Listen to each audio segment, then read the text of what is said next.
Assalamualaikum warahmatullahi wabarakatuh. Waalaikumsalam warahmatullahi wabarakatuh. Ya, kami dari kelompok 2B CPNS Kota Sukabumi Angkatan 2 hari ini akan melakukan diskusi. Diskusi kita kali ini yaitu tentang isu aktual terkait penyelenggaraan pemerintahan dalam upaya mewujudkan smart governance. Nah, sebelum melakukan diskusi, mari kita baca Bismillahirrahmanirrahim bersama-sama. Bismillahirrahmanirrahim. Nah, sebelum kita melakukan diskusi, izinkan saya perkenalkan diri. Perkenalkan, nama saya Bobi Akbar. Saya merupakan CPNS Kota Sukabumi Angkatan 2 tahun 2022.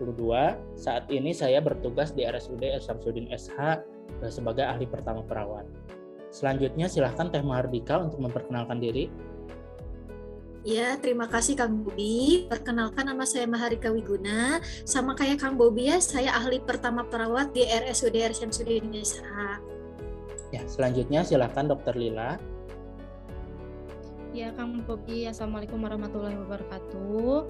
Perkenalkan, saya Lila Ismaya Pradita. Penempatannya sama kayak Kang Bobi dan Teh Mahar di RSUD Syamsuddin SH sebagai ahli pertama dokter. Ya, silakan selanjutnya yaitu Teh Hanif untuk memperkenalkan diri. Ya, baik Kang Bobi, terima kasih. Izin memperkenalkan diri, nama saya Hanif Novitaningsi. Saya bertugas di UPTD Puskesmas Sukakarya sebagai sanitarian. Ya, baik. Nah, diskusi kali ini kita akan membahas tentang penyelenggaraan pemerintahan untuk mewujudkan smart governance. Nah, sebelum kita mulai pada diskusi pokok, saya ingin bertanya kepada Teh Hanif, apa pendapat Teh Hanif terkait smart governance ini? Silakan Teh Hanif. Ya, baik Kang Bobi, terima kasih. Mengenai smart governance ya Kang, itu menurut saya smart governance ini yaitu sebuah tata kelola pemerintahan yang smart atau yang cerdas seperti itu ya Kang, yang bertujuan untuk mewujudkan tata kelola pemerintahan daerah yang efektif, tentunya selanjutnya efisien, kemudian komunikatif, dan terus berupaya meningkatkan kualitas kinerja birokrasi melalui inovasi dan pemanfaatan teknologi seperti itu Kak. Baik, nah kita dalam menunjang smart governance harus menjadi ASN yang smart juga. Nah, kenapa sih kita harus dapat menjadi ASN yang smart? Silakan Dokter Lila. ASN smart itu seperti apa Dok? Kenapa kita perlu jadi ASN yang smart? Nah, mengapa sih kita tuh mesti menjadi ASN yang smart? Karena kan smart ASN sendiri itu kan merupakan ASN dengan memiliki kompetensi, kinerja, serta profesionalisme. Nah, dari poin-poin tersebut mampu membuat kita sebagai ASN ini mampu untuk beradaptasi terhadap perubahan-perubahan yang terjadi di lingkungan kita, baik di lingkungan kita ataupun nanti di nasional, bahkan kalau misalkan sampai jauh-jauhnya ke internasional. Jadi dalam perubahan-perubahan yang cepat terjadi itu, kita sebagai ASN harus mampu cepat juga ikut beradaptasi, mengikuti perkembangan zaman, agar kita mampu bersaing dengan yang dekat-dekat sekitar kita. Seperti Baik, itu, Kang Bobi. Berarti intinya dalam upaya kita menjadi smart ASN, kita juga harus menjadi ASN yang inovatif ya, sesuai dengan core values kita sebagai ASN. Nah, kenapa sih Teh Mahar kita perlu jadi ASN yang inovatif, Teh Mahar? Ya, kita harus jadi ASN yang inovatif. Kenapa? Karena tadi betul kata Dr. Lila ya. Jadi untuk mewujudkan ASN yang unggul, nah sesuai dengan visi dari presiden kita ya, agar menuju ke Indonesia emas, ya, gitu Kang Bobi. Kita memang harus adaptif. Salah satunya kita harus dapat menyesuaikan dengan perubahan-perubahan zaman, baik perubahan dalam segi digitalisme dan lain sebagainya. Nah, kita sekarang akan masuk ke pokok pembahasan kita, yaitu tentang infrastruktur atau secara fokusnya yaitu pembangunan jalan. Nah, di mana pembangunan jalan ini sesuai dengan tujuan Indonesia, yaitu untuk menjadikan smart governance. Smart governance ini di dalamnya yaitu ada smart city juga yang ditunjang dengan infrastruktur yang baik. Nah, Selanjutnya saya ingin bertanya kepada Dr. Lila, Dok, kenapa sih kita di Indonesia, khususnya di pemerintahan, harus melakukan pembangunan infrastruktur khususnya di jalan? Oke, karena menurut saya tuh untuk kenapa perlu sekali untuk pembangunan, utamanya pembangunan jalan bebas hambatan ya atau jalan tol itu, karena salah satunya itu untuk meningkatkan perekonomian daerah. Karena ada beberapa daerah-daerah yang dulunya tertinggal gitu ya, yang hanya di situ-situ aja, tapi semenjak adanya pembangunan jalan tol itu, akhirnya perekonomian daerahnya itu jadi terbantu. Akhirnya karena perekonomian daerah yang meningkat, sehingga APBD dari daerah tersebut meningkat dan mempengaruhi APBN juga gitu. Dan selain itu bisa juga mempengaruhi apabila ekonomi sudah maju gitu, nantinya akan berpengaruh ke infrastruktur juga. Jadi nanti ada pembangunan infrastruktur yang sangat pesat sehingga membuat mampu membuka lapangan kerja juga yang besar gitu kan. Jadi meningkatkan juga orang-orang atau orang-orang daerah juga akhirnya ikut bekerja, balik lagi akhirnya jadi meningkatkan lagi ekonomi daerah juga gitu, Kang Bobi. Baik, berarti dalam pembangunan infrastruktur ini memang akan meningkatkan perekonomian di masyarakat, khususnya di daerah-daerah yang belum terjangkau secara luas sebelum dibangun infrastruktur, khususnya dalam jalan tol ini.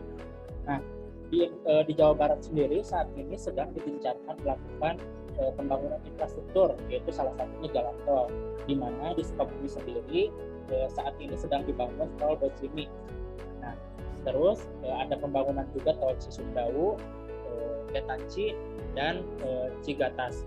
Nah, silahkan untuk yang pertama, Dr. Lila, bagaimana sih progres sekarang pembangunan tol Bocimi ini, Dok? Ya, yang seperti kita tahu bahwa tol Bocimi itu kan menghubungkan antara Bogor, Ciawi, dan juga Sukabumi ya. Pembangunannya itu kalau tidak salah dari mulai tahun 2015 terbagi jadi 4 sesi. Dari sesi pertama itu udah dijalankan di Desember tahun 2018, yaitu dari mulai Ciawi sampai Cigombong. Nah, sekarang progres yang kedua itu sedang berjalan dari Cigombong menuju ke arah Cibadak. Sebenarnya itu harusnya tuh rampungnya tuh di tahun lalu, namun mungkin ada terkendala pandemi COVID juga, akhirnya sempat mangkrak juga pembangunannya, dan akhirnya sekarang baru dijalankan lagi sampai sekarang sekitar kurang lebih 77% progresnya, dan diharapkan mampu selesainya itu di akhir tahun Desember 2022 untuk seksi 2. Nah, untuk yang sesi betul. Untuk yang sesi 3 dan 4 sih belum ada perencanaan kapan mulainya lagi ya. Cuman untuk sesi 3 sudah ada perencanaan rutenya itu dari mulai Cibadak ke Sukabumi Barat, dan untuk sesi 4-nya itu dari Sukabumi Barat ke Sukabumi Timur gitu. Ya Kang ya. Menarik sekali terkait progres dari tol Bocimi ini. Selanjutnya saya ingin ke Teh Hanif, bagaimana terkait progres tol Cisumdawu, Teh Hanif. Ya, baik Kang. Untuk tol Cisumdawu ini, tol ini menghubungkan antara Cileunyi, Sumedang, dan Daluan. Jadi disingkat tadi ya, Cisumdawu. Tol ini kira-kira sepanjang 62 km kan, dan menggunakan lahan seluas 825 hektar. Nah, jadi untuk tol Cisumdawu ini dibagi 2 seksi. Seksi yang pertama yaitu antara Cileunyi ke Sumedang, seperti itu Kang. Nah, ini seksi pertama ini sudah diresmikan pada tanggal 24 Januari kemarin Kang, 2022. Nah, itu sudah diresmikan dan tanggal 25-nya sudah bisa diakses ya kan untuk tolnya, seperti itu. Nah, untuk seksi yang kedua yaitu dari Sumedang ke arah Daluannya atau ke Majalengka, seperti itu Kang. Ini masih progres ya Kang, baru 96% kira-kira Kang. Seperti itu untuk seksi keduanya. Baik, baik. Nah, bukan hanya tol Bocimi dan Cisumdawu yang saat ini sedang dijalankan atau dikerjakan. Nah, Jawa Barat sendiri sekarang sedang berencana untuk membangun tol lain, yaitu Cigatas atau Cileunyi Garut Tasik, di mana Cigatas ini merupakan pembangunan jalan tol, tapi belum dilaksanakan secara resmi pembangunannya, masih dalam proses pengkajian pelaksanaan pembangunan dan masih berdiskusi terkait rute untuk Cigatas sendiri. Cigatas ini awalnya tol Citas yang akan dibangun, tetapi karena melewati Kalangbong atau Garut, Pemda dari Garut ini mengajukan untuk diikut sertakan. Jadi untuk rencana pembangunan tol selanjutnya yaitu nanti Cigatas yang akan ditargetkan rampung atau selesai di tahun 2024. Nantinya juga tol ini akan berhubungan dengan tol Getaci. Nah, gimana sih Teh Mahar tol Getaci ini progresnya sampai saat ini? Oke, untuk Getaci itu menghubungkan Gede Bage, Tasikmalaya, dan Cilacap ya Kang. Nah itu belum dibangun.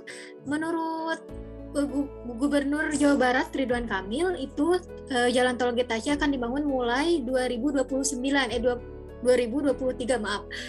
Dan target hingga tembus ke Cilacap seluruhnya selesai pada tahun 2029.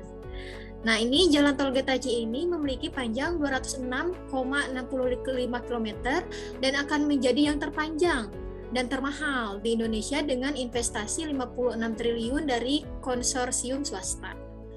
Gitu, Kang. Baik, untuk pembahasan selanjutnya kita berfokus pada tol yang sudah berjalan atau sebagian sudah dibuka, yaitu tol Bocimi dan Cisumdawu. Dok, untuk tahap kedua ini apa sih hambatannya Dok, selain dari pembebasan lahan mungkin Dok? Kalau untuk hambatan sendiri ya dari tol Bocimi itu selain pembebasan lahan, ada juga terkendala mungkin pada waktu itu sempat mangkrak karena pandemi COVID juga ya.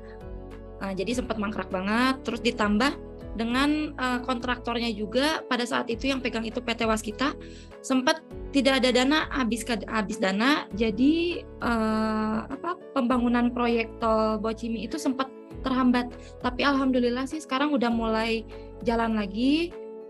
Semoga aja emang target pemerintah sampai Desember 2022 itu benar-benar rampung selesai supaya perekonomian dan mobilitas kita sebagai warga Sukabumi lancar gitu ya ke arah Bogor, Jakarta gitu. Itu sih Kang. Baik, saya ingin ke Teh Mahardika. Teh Mahardika sebagai penduduk asli Sukabumi, apa sih yang dirasakan dengan adanya infrastruktur tol Bocimi ini? Apakah sudah dirasakan oleh masyarakat kah atau seperti apa? Ya, Kang Bobi, yang dirasakan saya itu sangat-sangat terasa sekali ya manfaatnya. Karena yang tadinya saya ke Jakarta atau ke Bogor itu menghabiskan beberapa jam, ini cuma bisa ditempuh 1 jam aja, dan itu sangat-sangat efektif, mengefektifkan waktu saya gitu loh. Benar-benar terasa sekali manfaatnya. Baik, terkait dari penggunaan efektivitas waktu mungkin ya, dan proyek tol Bocimi ini memajukan juga perekonomian khususnya warga Sukabumi di daerah-daerah terpencil. Seperti di Sukabumi ini, di daerah timurnya, yaitu mayoritas sebagai petani, di mana yang dulunya hasil pertanian hanya bisa dikirim atau dipasarkan ke pasar Pasundan, selanjutnya saat ini bisa sampai ke pasar utama Kertajati, Kramat Jati ya maaf. Nah, dapat sampai ke luar kota. Itu mungkin manfaat dari tol Bocimi untuk meningkatkan perekonomian di masyarakat. Nah, saya juga kemarin dengar Dok terkait tol Bocimi ini akan disambungkan ke Pelabuhan Ratu. Itu bagaimana Dok?